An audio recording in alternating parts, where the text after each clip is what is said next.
Alwi Kuitang, namanya Habib Ali bin Abdurrahman Kuitang. Bahkan diusulkan 2018 sebagai calon pahlawan nasional. Kemarin sudah terbukti dari KTLF dari Belanda bahwa dia adalah antek Belanda. Dapatnya pun lebih hebat daripada Utsman bin Yahya. Kalau Utsman bin Yahya dapatnya penangnya itu cuma 1, Habib Ali bin Abdurrahman Kuitang dapatnya 2, dan ini bisa dikonfirmasi di Leiden Library yang ada di internet. Masuk bapak-bapak, kiai-kiai ke perpustakaan Leiden yang ada di internet, kemudian klik digital collection, tulis Ali bin Abdurrahman Al-Habsyi Kuitang, muncul itu fotonya dengan 2 bintang penghargaan dari Ratu Belanda. Kalau yakinnya udah yakin, mereka itu seyakin-yakinnya Balawi bukan cucu Nabi. Ngomong husnudzon itu berarti enggak percaya. Mangqala bi husnudzoni huwa fi yaqinin annahum laisu min dzurriyyatin nabi. Orang yang ngomong kalau ditanya husnudzon aja, itu berarti enggak percaya. Understand? Jangan yes. Silakan. Untuk Kiai Fadli, kata Syekh Imam Ibnu Hajar, yambaghi likulli ahadin an yakuna lahu khiratun fi hadan nasabi syarif hatta la yantasiba ilai ahadun illa bihaqqin.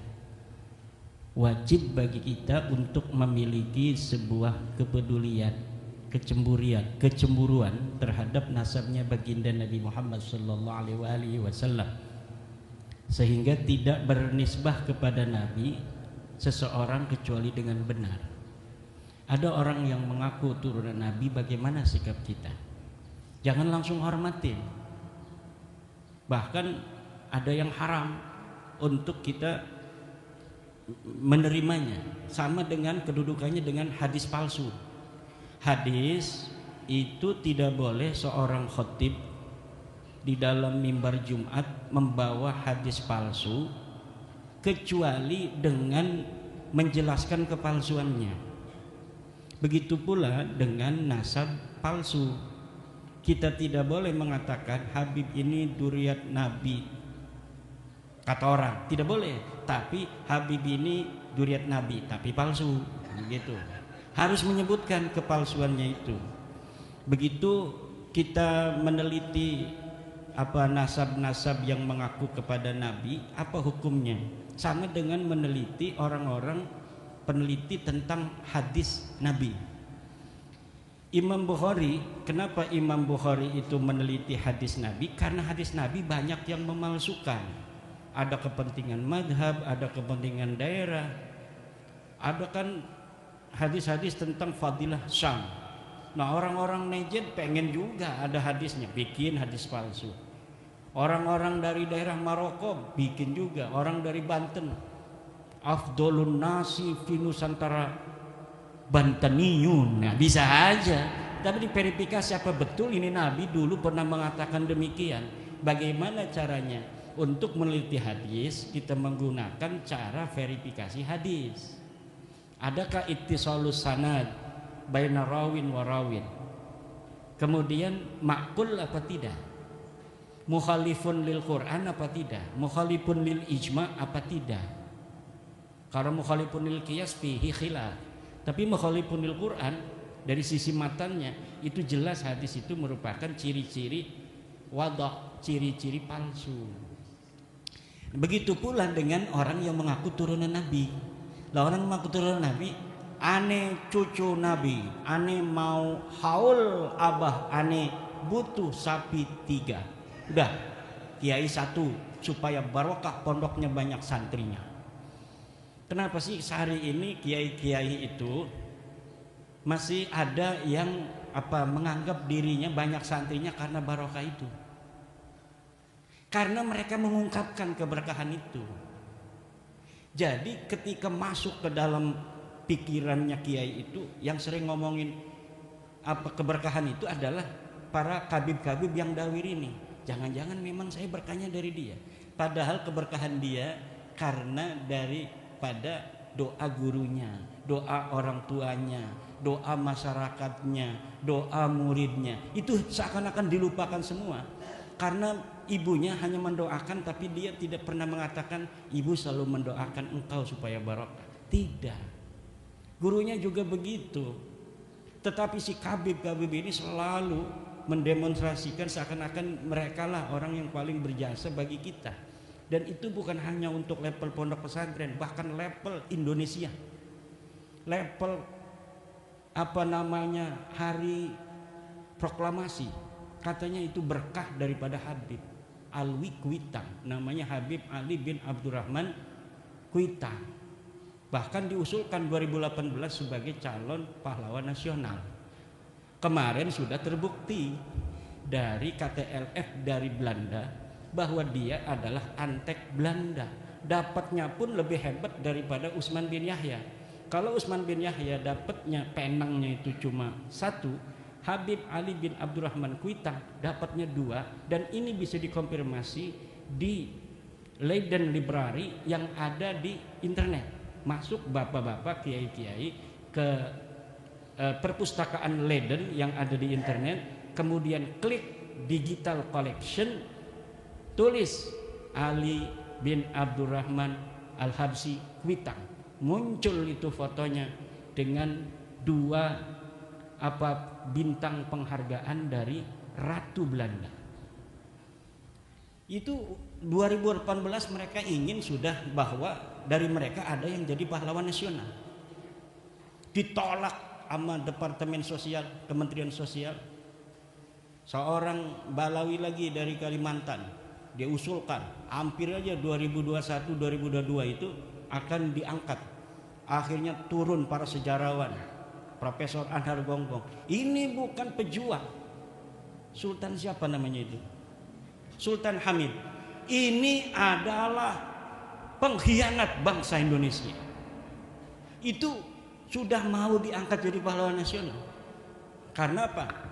Bahaya kalau orang-orang yang tidak seharusnya menjadi pahlawan kemudian dianggap pahlawan hanya karena dia diangkat sebagai pahlawan nasional. Ini adalah untuk sedikit demi sedikit mereka merampas daripada kesejarahan kita. Orang-orang yang dulu tidak pernah berjuang bahkan berada di dalam barisan Belanda kok hari ini pengen menjadi pahlawan. Pengkhianat masa lalu hari ini hanya dengan cerita palsu dan kualat modalnya kemudian akan menguasai daripada kesejarahan kita. Ini yang terjadi, Kiai Fadli. Jadi aneh cucu Nabi, mana susunan silsilahnya? Oh ini pakai muqaddam fiktif. Mana tes DNA-nya? G India itu mah gitu orang Kaukasus. Mana sejarahnya? Kitab-kitab sejarahnya? Husnudzon aja, nggak mau. Begitu, itu harus tegas kita.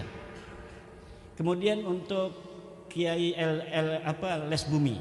Emang Les Bumi ini ketuanya sekarang ini Kiai Jadul Maula itu adalah ketua lembaga Banom NU yang berani ngundang saya di pondoknya di Kaliopak. Dia nggak takut-takut ngundang saya di sana di Kaliopak. Akhirnya ditegur. Kenapa ngundang Kiai Imam? Kiai, waduh saya ditegur ini. Biarin aja kata saya, masa anak buahnya Kiai Agus Sunyoto takut. Kita akan bicara tentang Kiai Agus Sunyoto. Itu beliau punya penelitian panjang tentang para orang-orang yang mengaku sebagai turun Nabi. Kenapa? Karena Wali Songo diatribusikan ke Ba'alawi oleh kaum Ba'alawi. Kemudian Profesor Agus Sunyoto ini meneliti secara manuskrip masa lalu bahwa ditemukan kapan itu dibelokkannya Wali Songo ke Ba'alawi. Itu sama dengan hasil kesimpulan saya. Itu baru di antara 1930 1969. Apa itu? Hari produktifnya Salim bin Jindan. Karena apa? Semua narasi dan proposisi bahwa Wali Songo adalah Ba'lawi, termasuk manuskrip tentang Syekh Khalil Bangkalan. Saya pernah ke Bangkalan, bertemu dengan cucunya yang punya manuskrip, katanya ke Ba'alawi, apa namanya, Sunan Gunung Jati, Sunan Ampel, Sunan Giri, dari naskahnya Mbah Khalil Bangkalan. Kata saya, ini siapa yang nulis? Apakah Mbah Khalilnya? Bukan, ini seorang Habib namanya Salim bin Jindan. Itu sebelum bab nasab. Rumel itu katanya punya manuskrip arba'innya Syarif Abil Jadid. Itu pun ditulis oleh Salim bin Jindan 1930-1969. Mana kalau berani Rumel bawa sini itu manuskrip.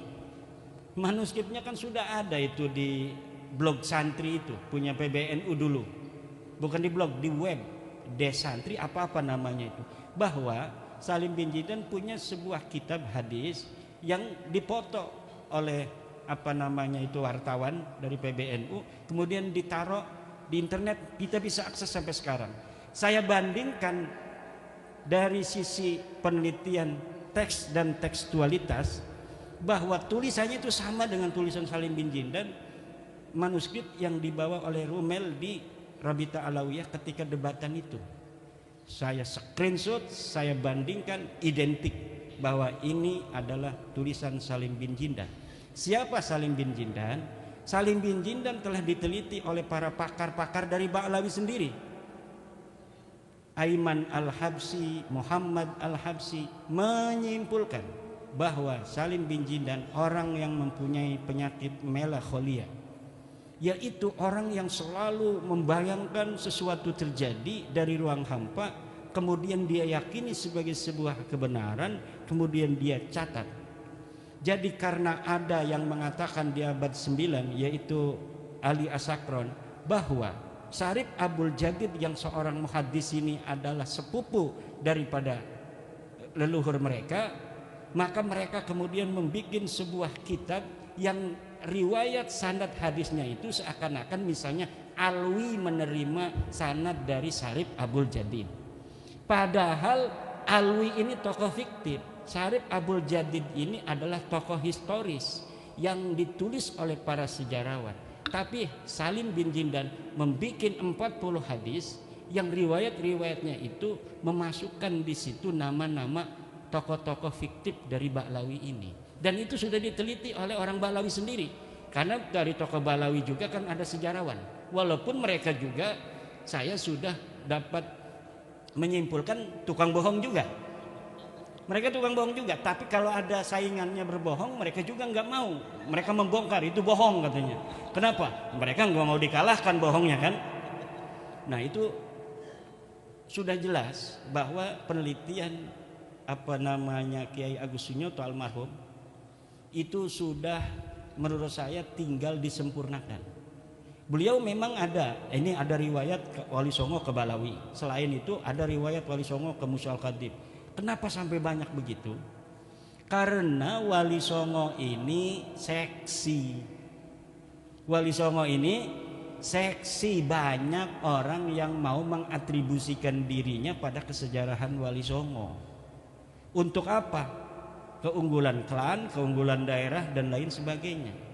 Bahkan kaitan Wali Songo dengan Aceh itu diputus 100%. Padahal Wali Songo dan Aceh itu ada kaitan. Tapi kenapa sama sekali sekarang tidak ada orang bicara Wali Songo, bicara Aceh? Nama Cempa, bahwa Sunan Ampel berasal dari Cempa, itu dibelokkan jauh ke dalam pedalaman Vietnam. Padahal telah ditemukan sebuah kesimpulan ilmiah bahwa pada abad ke-14 di Cempa itu belum ada Islam. Kenapa Sunan Ampel yang menyebarkan agama Islam di Surabaya, di Banten dulu Sunan Ampel itu. Setelah di Banten tidak laku, kemudian ke Surabaya. Kenapa tidak laku itu? Ya orang Banten punya kekhasan, jarang atau sulit, bukan jarang, menerima sebuah ajaran baru itu dari zaman dulu. Kecuali muncul dari orang sendiri. Sunan Gunung Jati kan dia dari Mekah itu datang, itu enggak langsung ke Cirebon, dia datang ke Banten dulu untuk apa? Mondok di Sunan Ampel. Ketika sampai di Banten, Sunan Ampel sudah pergi ke Surabaya. Sunan Gunung Jati langsung ke Surabaya, mondok 7 tahun di Surabaya. Kata Sunan Ampel, Syarif Hidayatullah, kalau kamu mau menyebarkan agama Islam di daerah Banten, kamu gak bakal diterima. Saya aja di sana dapat berapa orang katanya. Tapi ada syaratnya. Apa syaratnya? Kamu kawin sama orang sana. Nanti kamu jangan mengharapkan kamu akan diterima. Tapi nanti anakmu akan diterima. Karena anakmu dianggap oleh mereka sebagai bagian diri mereka sendiri. Kalau masih mantu belum. Kalau anak nanti diterima bahwa ini ponakan saya. Kalau sama kamu dianggapnya masih orang luar. Akhirnya Sunan Gunung Jati datang ke Banten mengawini Nyai Ratu kaum Anten. Punya anak Maulana Hasanuddin, baru diterima tanpa peperangan. Kenapa? Karena yang ngomong sudah orang sendiri. Nah, Sunan Ampel, Sunan Giri, itu manuskripnya Les Bumi banyak bertebaran hari ini. Tapi masing-masing ada yang dicurigai palsu oleh penyimpangan kolonial. Jadi manuskrip kolonial itu seakan-akan dipersiapkan oleh penjajah agar kesejarahan Wali Songo 100 tahun sebelum diciptakannya manuskrip itu hilang. Jadi kita diputuskan kesejarahannya dengan Wali Songo. Tapi saya yakin sejarah-sejarah asli Wali Songo masih ada.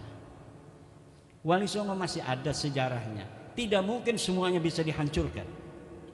Tidak mungkin. Bagaimana caranya agar terbuka semuanya?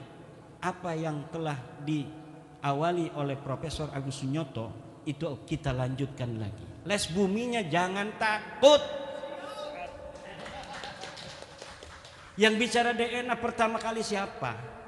Kiai Agus Sunyoto. Cari tuh di YouTube-nya masih ada. Kalau ngaku cucu Nabi, tes DNA dulu katanya. Itu apa maksudnya? Dia udah nggak percaya dari dulu sebelum Imaduddin Usman. Cuma gagal, dia bukan orang Banten, jadi ngomongnya nggak sembarangan kayak saya. Jadi PBNU ini harus berwarna-warni. Kalau semuanya orang-orang Jawa belah sana, ya banyakan Angga Unggul. Husnudon aja. Husnudon aja. Begitu, untung ada orang Banten. Lihat orang Banten gak mikir 2 kali 4 kali, sekali cukup. Urusan belakangan. Dipecat-pecat ngapain, gak apa-apa. Kan begitu. Lah itu makanya harus berwarna-warni. Ada kayak Yai Said, ya namanya 11-12 sama orang Banten, jeplak-jeplok aja ngomong. Tapi kalau orang-orang Jawa yang halus hatinya, penuh dengan pertimbangan matang, lah itu nggak bisa cepat. Ini mungkin butuh 100 tahun lagi Balawi ini. Tapi orang Banten tanpa didampingi oleh keuletan orang-orang Jawa juga susah ini. Tapi ini hanya 2 tahun lebih beres. Ini udah beres ini. Udah beres, sudah. Tinggal ini mah penghiburan diri mereka saja. Ada sedikit orang nangis kayak Roma Irama bertobat. Begitu-begitu aja. Sampai ada yang keliling ke Mekah, ngutus orang ke Mekah, nemuin kiai-kiai Mekah, Sayyid Mekah yang punya murid di Indonesia agar berpesan muridnya jangan ikut sekte Ihmadiyah. Ada yang sudah ikut kan, Yai Ja'far dengan penelitiannya juga. Itu sampai gurunya dari Mekah bikin voice note bahwa engkau harus menghormati para sadah. Kata Kiai Ja'far, coba dibalas tuh gurunya. Iya, saya hormati sadah, tapi Balawi bukan sadah.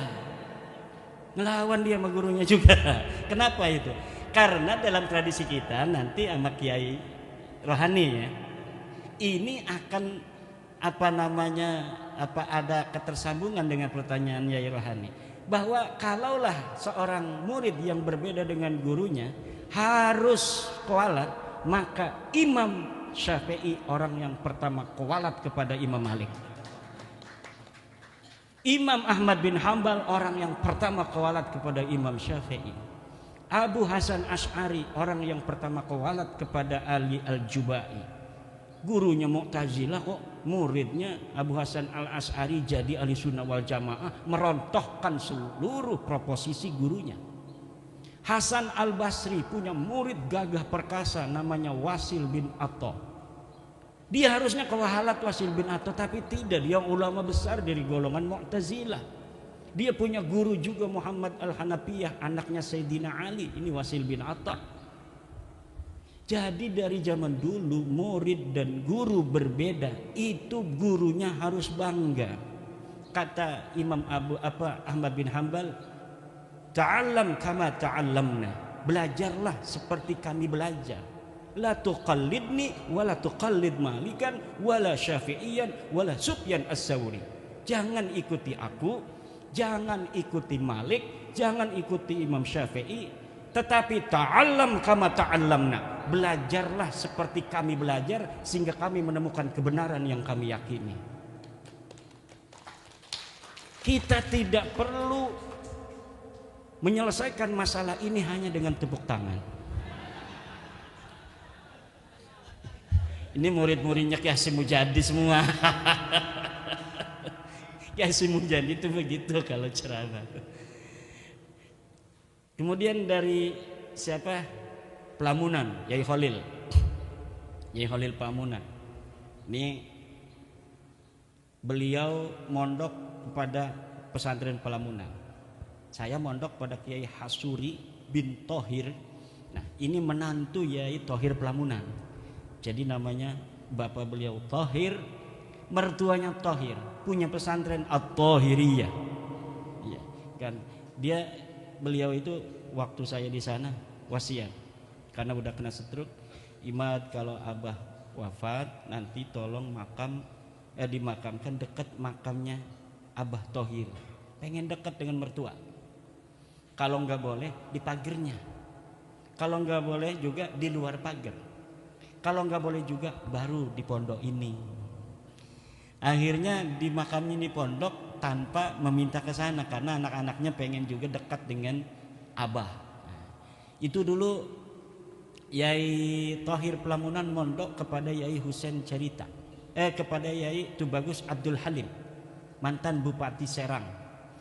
Tubagus Abdul Halim mondok kepada Kiai Husain Cerita pada Syekh Nawawi At-Tanara Al-Bantani. Jadi itu generasi keempat. Syekh Nawawi kepada Kiai Husain Cerita dekat dengan Caringin, kepada Kiai Abdul Halim pada Kiai Pelamunan. Kalau mau cepat langsung kepada Kiai Husain, enggak kepada Kiai Tubagus Abdul Halim. Karena Kiai Thohir Pelamunan juga selain mondok kepada Kiai Abdul Halim, mondok juga langsung karena masih hidup Kiai Husain Cerita. Begitu pula saya mondok kepada Kiai Tubagus Hasuri Thohir, mondok kepada Kiai Tubagus Hasuri, mondok kepada Kiai Thohir Pelamunan. Setelah dari Kiai Thohir Pelamunan, mondok juga kepada Kiai Abdul Halim itu karena masih hidup juga.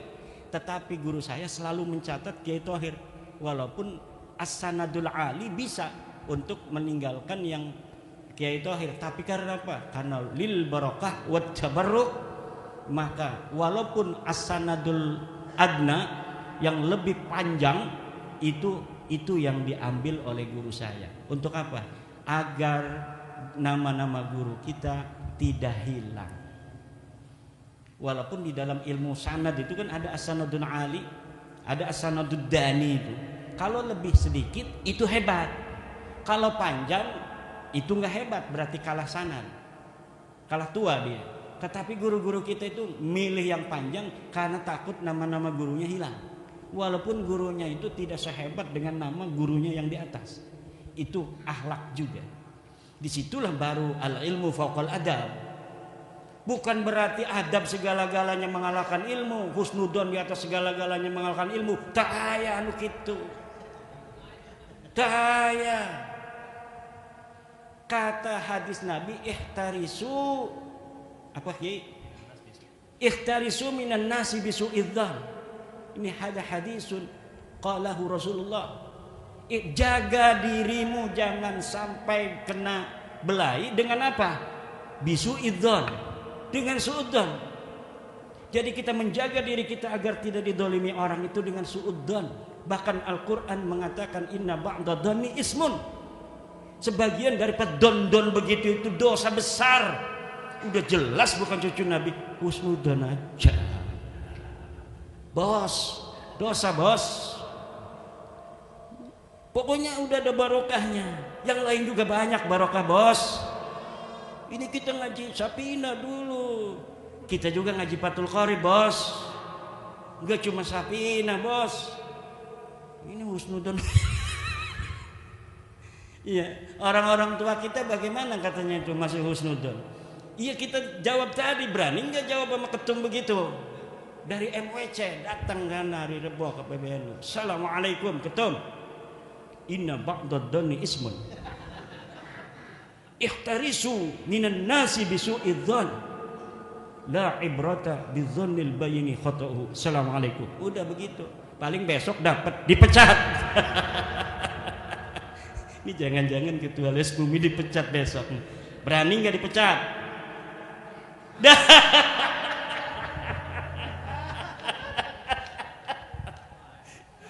Enggak, kita ini bercanda aja. Kenapa? Karena kita tahu sebenarnya beliau-beliau itu sama dengan kita. Sama dengan kita. Mereka juga sayang kepada masyarakat Nahdlatul Ulama.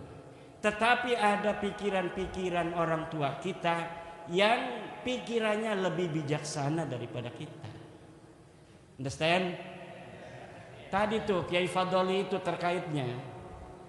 Jadi ada sesuatu yang besar yang masih dipikirkan. Kalau yakinnya udah yakin, mereka itu seyakin-yakinnya Balawi bukan cucu Nabi. Ngomong husnudzon itu berarti enggak percaya. Mangqala bi husnudzoni huwa fi yakinin annahum laisu min dzurriyyatin nabi. Orang yang ngomong kalau ditanya husnudzon aja, itu berarti enggak percaya. Understand? Jangan yes. Ini udah di chat itu ketua Les Bumi itu. Nah, bagaimana sanad thariqat Sadiliyah? Masih diterusin enggak? Batal apa? Batal gitu. Udah. Gimana bayat baru? Udah nyari bayat baru tuh. Mbah Halwani, Abuya Dimyati, na'rifu solahahum, na'rifu quwwata yaqinihim. Daripada kita berthariqah silsilahnya ada orang fiktif nanti. Bahaya juga, ngapain? Ada fiktifnya. Iya kan, saya juga thariqahnya dari Banyumas juga ada. Saya thariqah Khalidiyah Naksabandiyah. Dari Mbah Malik, bapaknya Mbah Malik, Mbah Ilyas. Lah Mbah Malik itu thariqahnya Qadiriyah Naksabandiyah. Bagaimana dia katanya mengambil dari Mbah Malik tetapi dapatnya Sadiliyah? Aneh bin ajaib. Tanya tuh sama keluarganya yang ada di sana. Alhamdulillah, saya juga ikut di Qadiriyah Naksabandiyah. Masya Allah. Berarti mayuh ceritanya itu. Ya udah, yang satu itu batalin aja udah. Ya, ngapain? Cuma harus istighfar dulu. Astagfirullahaladzim, astagfirullahaladzim, astagfirullahaladzim min kulli dzambin adimin wa tarikat palsu. Sesudah istighfar begitu baru. Jangan diingat-ingat lagi yang lalu, biar berlalu. Faqad madha ma madha. Juga dalam hati kita enggak perlu ada kebencian. Enggak perlu, yang penting mereka mengakui bi annaka lasta min dzurriyyatin nabi. Cukup itu. Karena dengan itu aman semua, sentosa masa depan anak-anak kita. Enggak bakal kayak kita lagi nasibnya dibodoh-bodohin terus begini.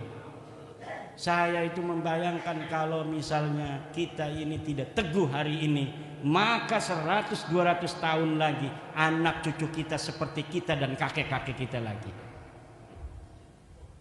Jadi korban. Bahaya. Gak mau saya anak-anak cucu saya nanti dijadiin kayak kita, kayak orang tua kita kemarin-kemarin. Dihina-dina. Ada beberapa YouTube itu Orang yang ngaku turun Wali Songo, ya karena namanya keturunan Wali Songo, keturunan Nabi, dia pakai Habib. Dipukulin, orang aja dipukulin. Ente ini katanya, kata Imam Malik, siapa orang yang mengaku keturunan Nabi, maka yudrabu wa yushhur wa yusharu hatta yatuba. Dia harus dipukul dan dipiralkan sampai dia bertobat. Karena dia mengaku-ngaku turunan Nabi, bukan turunan Nabi. Kata dia tuh sama kiai itu, kiainya nggak berani ngelawan. Ini sama cucu Nabi juga. Tapi sekarang sudah tahu dia bukan cucu Nabi. Kalau mau, jangankan ngegaplok begitu, nyelentik aja mungkin udah mati tuh orang. Kalau sekarang itu nggak bakal itu. Karena apa? Orang-orang kita sudah punya energi kekuatan. Nggak bisa lagi itu disembarangin, dihina-dina, nggak bisa. Dulu siapa sih lidahnya yang paling tajam menghina-hina kiai-kiai NU? Mereka. Iya banyak. Rizik Syihab menghina Kiai Abdurrahman Wahid radhiyallahu anhu. Buta mata, buta hati. Setiap apa saja keputusan PBNU selalu dikomentari, selalu di framing negatif untuk menjauhkan Islam dari PBNU. Kiai Isamuddin ini salah satu korban yang dianggap mereka sudah murtad. Yai Said Agil Siraj beberapa tempat mau ceramah ditolak oleh mereka. Gus Nuril lagi ceramah diturunin masa lalu itu oleh mereka. Bahkan ada Kabib di Bogor itu berpesan pada jamaahnya, jangan masukkan anak-anak, ibu-ibu dan bapak-bapak ke Ansor Banser. Jangan. Islam Nusantara, ANUS, aliran Nusantara. Itu mereka dulu. Sekarang mah nggak diundang aja. Kemarin datang ke PBNU itu. Kemarin LDNU bikin acara ngundang Rhoma Irama. Itu Habib itu ada yang datang sengaja, nggak diundang juga. Untuk apa?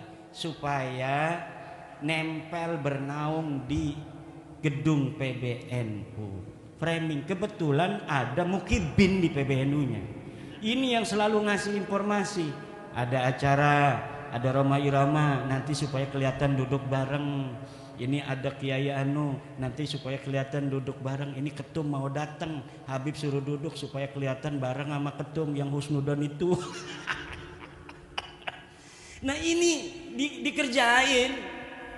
Jadi ada intel dia itu di PBNU itu. Akhirnya kelihatannya seperti itu. Padahal apa yang nampak bukan apa yang sebenarnya terjadi. Apa yang nampak bukan apa yang sebenarnya terjadi. Kita harus yakin bahwa orang-orang tua kita di PBNU pun sayang pada kita, tidak mau kita warga NU ini dijadikan bancakan oleh orang-orang yang mengaku cucu Nabi palsu itu. Sama, cuma caranya beda. Selagi orang tua kita pura-pura nggak ngerti di depan publik, kitanya juga pura-pura nggak ngerti juga. Kayak begini ngomongnya. Jadi semuanya apa menapaki perannya masing demi apa? Kemaslahatan kita bersama. Juga demi kemaslahatan NKRI. Tadi ada yang bertanya, Kiai Fadoli, ini kita harus jaga NKRI. Siapa orang yang lebih cinta pada NKRI daripada orang NU? Nggak ada. Kurang apa itu kita orang NU untuk bangsa dan negara ini? Kita 32 tahun tidak dikasih kesempatan apapun oleh negara. Apakah kita marah? Enggak. Bahkan kita yang 1984 mengatakan menerima ajas tunggal Pancasila. Padahal ketika itu kita tidak diberi ruang apa-apa. Seluruh orang-orang kaya di PBNU yang punya pabrik itu ditutup, pabriknya tidak punya akses. 32 tahun di masa Soeharto. Tapi kita tidak pernah marah kepada negara dan bangsa yang kita cintai ini.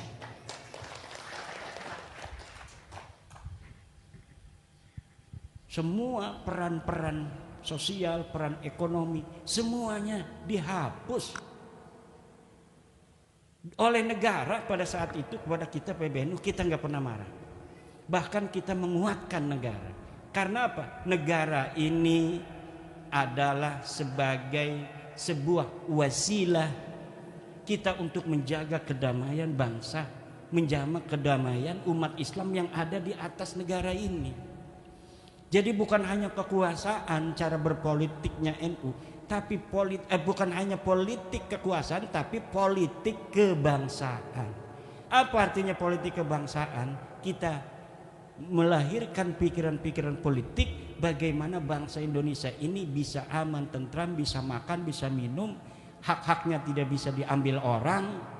Coba kalau nggak ada polisi, orang punya motor bisa diambil. Coba lihat itu, kalau misalnya ada mobil bawa semangka jatuh, itu semua diguyur orang. Karena apa? Itu adat bahwa kalau jatuh begitu tidak diarah, tidak diambil lagi, maka diguyur. Kalau misalnya di Indonesia ini setiap komunitas tidak ada itu pemerintah, orang naruh motor ambil, ada orang bawa istri diambil, nggak ada polisi, nggak ada hukum kok. Maka negara ini adalah sebagai wasilah. Ad-daulatu wasilatun la ghayatun. Negara adalah wasilah, bukan tujuan. Maka bentuk dari sebuah negara sebenarnya bagi Nahdlatul Ulama tidak penting, tetapi fungsi-fungsi li salahid dunya wad din itu harus ada. Dan NKRI ini adalah saat ini yang terbaik bagi kita, bahwa NKRI telah mampu untuk memerankan dua tujuan utama daripada dibentuknya negara, yaitu li salahiddin wad dunya, untuk kepentingan agama dan dunia. Apa kepentingan agamanya? Kita begini aja nih lagi diskusi PWI, pondok-pondok pesantren Sepring Sewu, negara hadir. Kata siapa negara nggak hadir? Hadir negara itu, lihat di belakang bapak-bapak polisi kita. Dikasih rokok enggak sama panitia, suruh duduk begitu lama. Ini negara berarti sudah hadir. Negara hadir untuk kepentingan bersama, bukan hanya kepentingan yang hadir hari ini, tapi untuk kepentingan semuanya.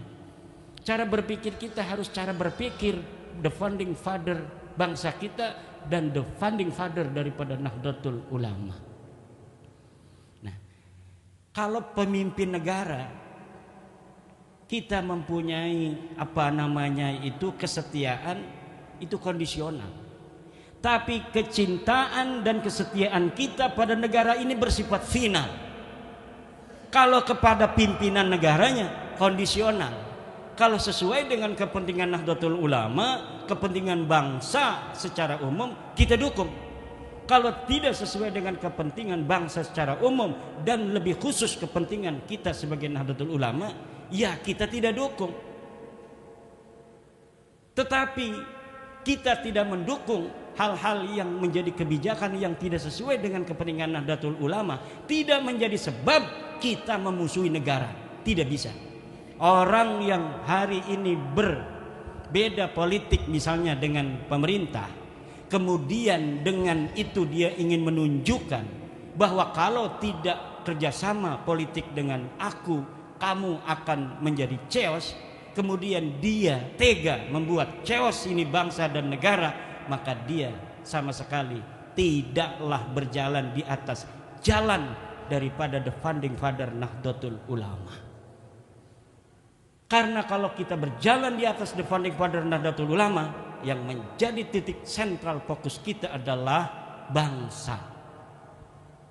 Bangsa ini bisa aman tentram, bisa makan, bisa minum dengan aman, bisa ngaji, bisa ibadah karena ada negara. Maka menjaga keamanan negara juga wajib. Sekarang lagi demo. Ini konstitusional demo. Tetapi kita juga harus paham apa yang telah diputuskan oleh pemimpin-pemimpin kita juga tujuannya untuk kepentingan kita. Yang paling berbahaya adalah kalau anak-anak kita masih sudah disusupi, kemudian pemimpin kita disusupi untuk bertindak anarkis terhadap anak-anak kita, atau anak-anak kita disusupi untuk bertindak anarkis untuk mengacaukan bangsa dan negara. NU di sini selalu berperan sebagai sebuah wasit untuk kedamaian dan perdamaian, keamanan, ketertiban bangsa dan negara kita. Termasuk bab nasab itu pun cara berpikirnya sama, Kiai Fudoli. Kita yang harus paham. Ini udah selesai, Ba'lawi bukan cucu Nabi. Rhoma Irama kan sampai nangis. Kenapa Rhoma Irama nangis itu? Karena dia terharu pada Habib yang ada di sebelahnya itu baik sekali. Rhoma mau ini ngambil tisu, diambilin. Ini Bang Haji gitu. Jangan batalin lagi ya dalam hatinya. Itu Rhoma terharu, ini baik banget ini Habib. Padahal saya batalin dia. Tapi kok baik banget dia. Enggak kayak Rizik Syihab. Rizik Syihab itu ketika dibatalin marah-marah sama Rhoma. Ada orang tua Bangka, penyanyi dangdut, dia mengaku-ngaku ulama, batalin nasab orang. Lah Rhoma Irama itu orang Banten, bos. Kalau ditantang-tantang begitu makin nyingkin. Makin nyingkin orang Banten, dia itu cucu daripada Sultan Tirtayasa dari ibunya. Nggak paham itu Rizik Syihab sama Bahar. Orang begitu malah ditantang-tantangin, makin menjadi dia, makin menjadi. Tapi ini si Kabib yang hadir di PBNU nggak diundang itu, dia paham. Ini Bang Haji, di Rhoma terharu, nasab udah gua batalin, lu ngambilin tisu gua. Terharu karena salah satu ciri daripada orang Banten mudah terharu. Mudah terharu. Ngobrol begini nih. Kalau lagi ngobrol seneng ketawa-ketawa, tiba-tiba ngomongin kakek yang udah mati waktu dulu pernah dikasih benting misalnya, itu nangis. Kalau lebaran nggak ada salah apa-apa, kita rangkul-rangkulan ya sambil nangis dulu tuh 2 menit 1 menit mah itu. Lagi ngobrol begini bisa nangis. Itu apa namanya? Ya mungkin ciri genetik. Rhoma Irama itu memiliki ciri itu walaupun tidak semua orang Banten begitu. Ini di framing Rhoma Irama bertobat, tidak lagi membatalkan nasab Ba'lawi. Enggak begitu bos. Bang Haji Rhoma Irama sudah ngomong dari awal bahwa saya batalin nasab ente, tapi bukan berarti kita bukan sahabat lagi, Bib. I love you. Kan begitu ngomong waktu dengan saya itu juga. Waktu sebelum dengan saya, dengan Rumel Abbas, dengan Guru Gembul ngomong begitu juga. Kita batalin nasab bukan berarti kita putusin hubungan. Yang dulunya ente jual minyak wangi ke rumah aneh, silakan jual minyak wangi lagi. Kalau aneh punya duit bayarin, kalau kagak ya ndak apa-apa, jangan maksa-maksa lagi. Yang punya tetangga Ba'lawi nggak usah pindah rumah, bos. Seakan-akan ketika dia bukan cucu Nabi kita jijik, kemudian enggak begitu. Lah Bang Haji itu begitu cara berpikirnya. Jadi terharu nih sama Habib yang baik ini, ngambilin segala apa yang dibutuhkan dia. Itu di framing katanya bertobat. Enggak bisa bos, dia keyakinannya udah hakul yakin. Hakul yakin itu enggak bisa dirubah bos. Nih, ini yang ada masih mukibin hatinya. Apa benar ya? Lah ini masih mudabdabin bena dalika begini. Ini sampai rumah dia tuh begini. Hei bos, yang masih saya udah kasih sebenarnya. Udah kalau baca buku saya 690 halaman males, malam aja istikharah. Usolli sunnatul istikharati raqataini lillahi ta'ala. Allahu akbar. Niatkan bahwa kita ingin mendapatkan kejelasan Ba'lawi ini cucu Nabi atau bukan. Kemudian setelah itu salam berdoa, ya Allah, aku memohon daripadamu yang maha tahu.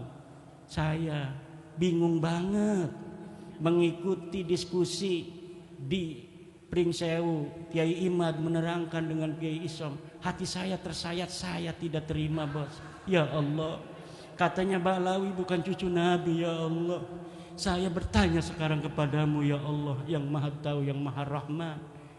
Apakah Ba'lawi ini cucu Nabi atau bukan? Wassallallahu. Kayak Allah aja jawab begitu. Yang jawab Allah, nanti jangan kita. Nah nanti coba. Walaupun tidak mimpi, fa'alhamaha fujuraha wa